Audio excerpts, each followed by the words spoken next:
એ સાસુમાં મારા મમ્મીની લોકો આવે છે આજે. અચ્છા વેવાણ આવે છે એમ ને. સારું સારું. મમ્મીની લોકો ઘણા ટાઈમ પછી આવે તો આજ કંઈક બહારથી ઓર્ડર કરી દો સારું સારું. કે ના ના બહુ બેટા બહારથી થોડું મંગાવાય. આજકાલ તો આપણે છાપામાં કેવું કેવું વાંચતા હોય કે બહાર તો હોટલોમાં કેવું બન્યું હોય, કેવા તેલ વાપરતા હોય, કેવું પાણી વાપરતા હોય, વાસી શાકભાજી વાપરતા હોય, તો આપણને શું ખબર. તાર મમ્મી આવે તો એવું થોડું ખવડાવાય કે બીમાર પડે તો માર વેવાણ. એન કરતા જા તું જ બનાવી નાખ, ઘરનું જમે ઈ સારું બનાવી નાખ. જા માર બેટા. ભલે સાસુમાં. હાલો સાસુમાં હું જાઉં છું. લે અત્યારે વળી ક્યાં જાઉં છું વહુ બેટા? અરે મેં તમને કાલે કીધું હતું ને મારા માસીના ઘરે પ્રસંગ છે તો ત્યાં જવાનું છે. હમણાં મારી દીકરીનો ફોન આવ્યો તો એ ઘરે આવે તો તું બહાર જાસ ને તો એક કામ કર, બહારથી ઓર્ડર કર દે કંઈક સારું સારું. આમાં ઘણા ટાઈમ પછી આવે જ ને તો સારું સારું ખાય મારી દીકરી. હે સાસુમાં મારા નણંદ આવે છે.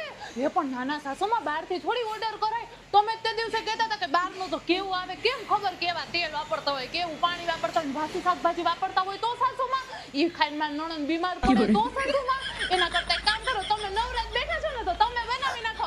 આપણી દીકરી ઘરનું ખાય ને તમારા હાથનું બનાવેલું ખાય. હે ને સાસુમાં? આ વાંધો નહીં. ના પણ હું તમને જરાક એમને પૂછીને જણાવું. એમને પૂછવું તો પડે જ મારે. હા તમને જણાવું હા થોડી વારમાં. કોનો ફોન હતો? કોને પૂછવાનું છે? આપણે આજે સાંજે છે ને બર્થડે પાર્ટીમાં જવાનું છે. કોઈને પૂછવાનું નથી, એ તો કેવું પડે. આજે બર્થડે પાર્ટીમાં જવાનું છે. જલ્દી કામ પતાવો. ભાભી આવો ભાભી માર ઘેર ભજન હોય ને તે તમે આવો ભજનમાં. હેડો અંદર આવો, ભાભી ચા બનાવો. ના ના ચા પીવાનું તો નવરાઈ નહીં માર. બધો ભજન વાળો આવી ગયો માર ઘેર તે તમે હાલ જ આવો. હેડો ભાભી ચા પીને જજો. ના ના માર મોડું થાય પણ હું એવું અભર્યું તો તમે આવું તમને હેરાન કર્યું કોક. તમને તો હું કહું ભાભી માં આવું તો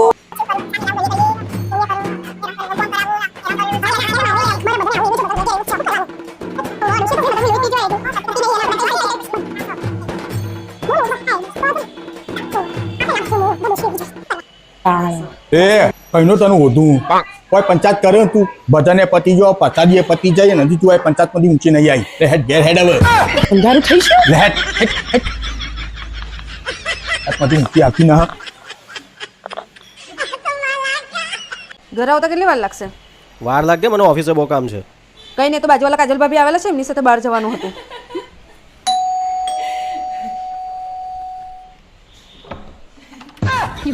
અરે કાજલ ભાભી કેમ છો? મને બહુ મોડું તો નથી થયું ને? લે મશીન કપડા ધોવાઈ જાય ને એટલે બધા કપડા બે હુકાઈ જાય છે, લઈ આવી છે અને લઈ આવીને એટલે ઇસ્ત્રી કરીને કબાટમાં પાછા ગોઠવી દઈ છે. ઠીક હે. હવે ના 5 વાગ્યા સાને હું મગજ છટકી નથી ગયા ને. જો મિક્સર કાંદા ટમેટા પીસી નાખજે અને ગ્રેવી બનાવીને કમ્પ્લીટ કરી નાખજે. જો કુકર આ ચણા બફાઈ જાય ને એટલે ગ્રેવી વાળું મસ્ત શાક બની જવું જોઈએ. જો પાટલી આ લોટ છે ને એ બંધાઈ ગયો છે એટલે રોટલી છે ને બનાવી નાખજે. હવે હું તમને બધાને કહી દઉં છું, બધું કામ થઈ જાય ને એટલે વાસણ છે ને તમે લોકો બધા ઉટકી નાખજો. ઉટકાઈ જાય ને લૂસીને ચડાવીને કમ્પ્લીટ કરી નાખજો. આ શું કહીશો? તમે હમણાં દેહમાં લગ્ન કરવા ગયા હતા, શું વાતું કરતા હતા? આપણી વખતમાં આપણે નદીએ કપડાં ધોવા જતા, ચૂલે રાંધતા, અને અટાણ સુરતની બાયું ને કાંઈ કામ નહીં, બધું બટન દબાવે એટલે થઈ જાય. અહીંયા બટન દબાવો એટલે હમણાં જ આ બધું થઈ જાય. અહીંયા બધા બટન દબાવે એટલે હમણાં થઈ જાય. હમણાં વોશિંગ મશીન બટન દબાવે એટલે ત્યાં બધું કામ થઈ જાય. આ બધી સાપુ છે ને પાડી દીધી છે અને હવે હું 7 વાગે ઉઠીશ ને ત્યાં બધું કામ થઈ જાય. હા હું દેહમાં ગઈ હતી ને તે ઓલી મંજૂરીને સંપૂર્ણીને કીધું તું, તેને ફોન કરીને કહી દીધું હોય છે એટલે આને છટકી ગયું છે. મહિનો એક તો મારે આની સેટિંગ કરવાનું રહે. કીધું તું મોડા આવશો તો આઈ બનશે. ભલા આઈ બંધુ લે આ પકડ. આવું છો? આ ડ્રેસ તારા માટે. આ ચોથી આવ્યું? અરે તો હરીફાઈ હતી, એક બોટલ પૂરી કરીએ ને એટલે એક ડ્રેસ અને એક મેકઅપ કીટ મળે. તો મેકઅપ કીટ ચો છો? તો જીતવા તો દીધો તે મને વારંવાર ફોન કરતી હતી, મારો 3-4 પેક બાકી રહી ગયા. તો ફોનમાં ચમ ના કીધું? તો બોલવા જ છો જતી હતી.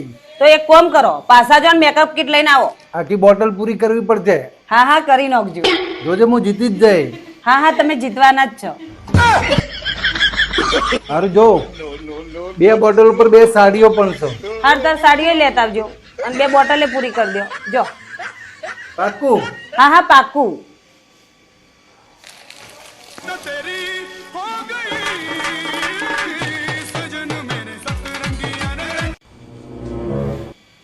આવો બેહો બેહો કોઈ તકલીફ તો નહીં પડી ને આબામાં? ના ના કોઈ તકલીફ નહીં પડી. જુઓ તમે મારા ભાઈને જોઈ લીધો, પગમાં થોડી તકલીફ છે એનો, બરોબર? થોડો ઘણો ફેર હોય એ તો ચાલે. અમારા બુનની હાઈટ થોડી ઓછી જ છે. હાઈટ ની તો બહુ ચિંતા નહીં, તમે તમારી છોકરી બતાવો ને ખાલી. હા બોલાવું. બેટા ચમેલી,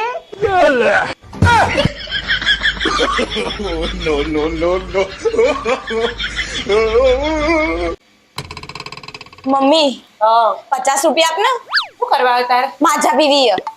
હારું દાળ ભાત મૂકી દે પછી આપું. હારું.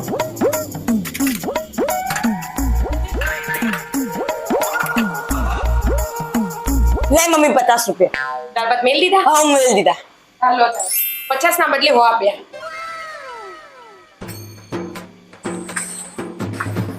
કાકા માજા આપજો. હા પૈસા લો પૈસા. નકલી નોટ.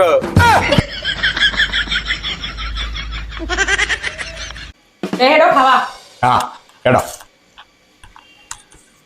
વડાપાઉં બનાવ્યો? ઓહો છોકરોએ ખાઈ લીધું? ખાઈ લીધું છોકરાએ. આટલા બધા વડાપાઉં આપણે બેને વધારે નહીં વધારે પડતી તો આજુબાજુ આવી દઈશું. રમી લે. આથી ઠંડા કરી કરી હો.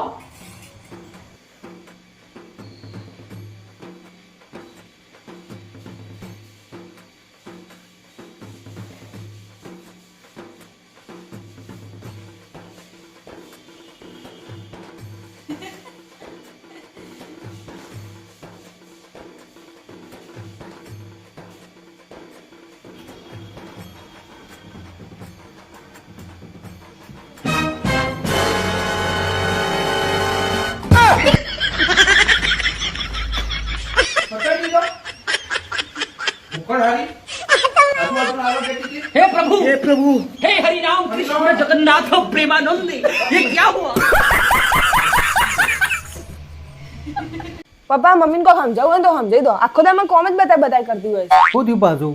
રોટલી બનાવી દે, લોટ બોધી દે, વાસણ ગોઠવી દે. અરે નહીં થતું મારાથી કોમ. જા જઈને કહી દે ને, તું કોઈ ઘરની નોકરાણી છું? જેટલો હક એનો છે ને એના કરતા તારો હક વધારે છે. જઈને કહી દે, એના મોઢા ઉપર જવાબ આપી જતું. એ કોઈ બોલે ને તો હું બેઠો છું, બોલાવજે મને. જાણો તો કોમ બતાય કરતી હશે. હું તો કોઈ નોકરાણી છું આ ઘરની? નહીં કરું હું ઘરનું એક કોમ. કેમ નહીં કરું? કેમ કે હું આ ઘરની નોકરાણી નહીં. બેટા કરવું પડશે. હું નહીં કરું. એવું? ઉભી રહેતા પપ્પાને બોલાવું. અલે અહીં આવજો. બોલે લે. જો તારા લાડલી શું કહે છે? કોમ નહીં કરું. હજુ ચડાય મોટો? પહેલેથી બદતમીજ બનાવી દીધી છે. નોનપણથી જ બે આપ્યો હોત ને તો દાડાના આવ્યા હોત. મારે ને કશું કહેવું નહીં. બહુ મોઢે ચડાવી દીધી છે તું. પપ્પા